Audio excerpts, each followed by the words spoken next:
I was going to wait every 3 chapters to do a roundup, but I really didn't expect them to pack up and leave for 4 months, so with the last chapter being really important and this one being just as big, let's dive into 371 and 372. 371 is called A Fading Torch in a Pitch Black Night, and it's 17 pages long. Roderick tries to calm Guts, but with him completely unreachable, it's left to Shiake to separate herself spiritually, which is when she sees this miasma of emotions that Guts is going through. This arc has been one of reflection, so it's cool to see Rosine, the Holy Iron Chain Knights, the Trolls, and the Demons of the Kushan. Some people saw it as fan service, but it's been a constant for the arc, and it's a good element to close off on. It was the case with Ricket's segment in Falconia, the girls from the Conviction arc, and the Bakiraka, all of them joined together by their memory of Guts. Casca facing her past trauma, Guts thinking back just a few chapters ago, and now we're going back and purposefully seeing different moments here too. We know that the Beast of Darkness was lying in wait until Guts' lowest point, and following the eclipse, it looks like that moment is now. Guts is currently alone and crying. Crying is something we've not seen him do since those moments that followed the eclipse. All that story and all that time, through all those moments, and never once did he shed a tear until now. When you factor that in, this sequence suddenly becomes quite substantial. When Shiake tries to rescue Guts, we see this mental landscape again, where Guts sinks. We saw it before, when he was losing himself to the beast from the power of the armor. Shiake rescued him back then, pulling him up to the surface. It was a really beautifully done moment, almost paralleling Griffith's descent in the eclipse. Shiake spiritually pulls Guts to salvation, and it looks like she's about to do it again, but before she can, she is shut out entirely. With the chains broken, the beast is free, but right now, it isn't doing anything. The beast wants to kill Guts' friends and Casca, so that Guts' only reason to live is to kill Griffith, and appease that dark side of him. This leaves Guts and the entirety of the Seahorse in a very dangerous position, though that's where Guts' story leaves off for the end of this chapter. It sets up a very bleak arc coming for Guts once more. It puts us back in the position of the Black Swordsman arc, which I predicted we would revisit through this theory video, where the events of the story are echoing backwards in reverse chronology, with the spirit tree as the anchor of that change. In this chapter, Elfhelm sinks into the sea. The bed of evil spirits beneath supposedly ate away at the island to the point that it's now just rubble. Griffith's presence must have emboldened and strengthened them to the point of the balance of those spirits being thrown off. The crew makes it out, but it's interesting that we still don't have any answers for Puck. I actually semi-brainstormed this idea recently, but you need an anchor to appear in the corporeal world from the astral one. For many, it comes from these spirit trees, which act as a small dragon road from one world into the next. And this is how some kids get lost in the woods and never turn up again. We all know this from the beginning of Conviction. But another anchor which might be keeping Puck around might be the Dragon Slayer itself. Maybe all of those swings and all of that astral energy, which infused into the sword itself, has acted as a newfound anchor for both Puck and Evalera, considering they have followed this man for a long time now. It would make sense both from Volume 1 to the current day, but until we see Puck again, it's anyone's guess. Then we go to Falconia, where it seems to be snowing. Sonia is on the lookout for Griffith under the watchful eye of Irvine.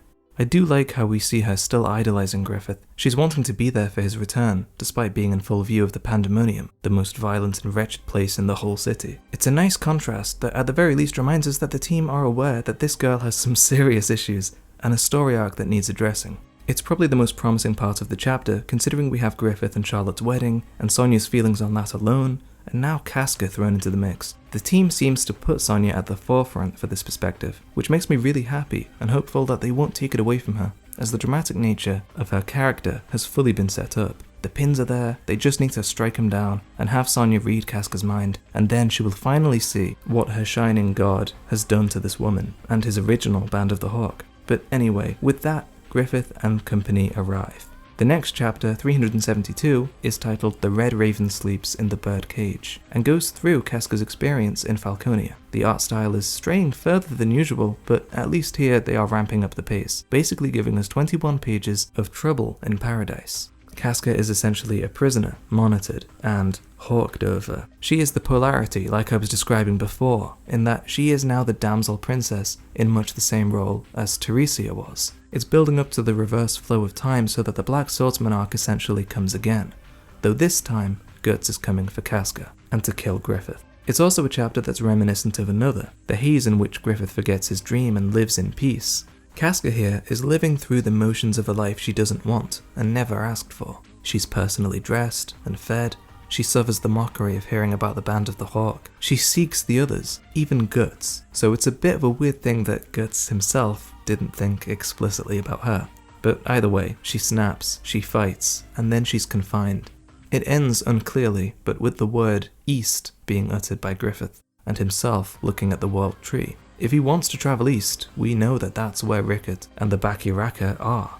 So that doesn't bode well at all. But that brings us to the end of 372, though the next chapter is coming out a month from now. So it seems that we are getting another string, which will lead us into another regular 3-batch recap that I will do next time, as opposed to this one.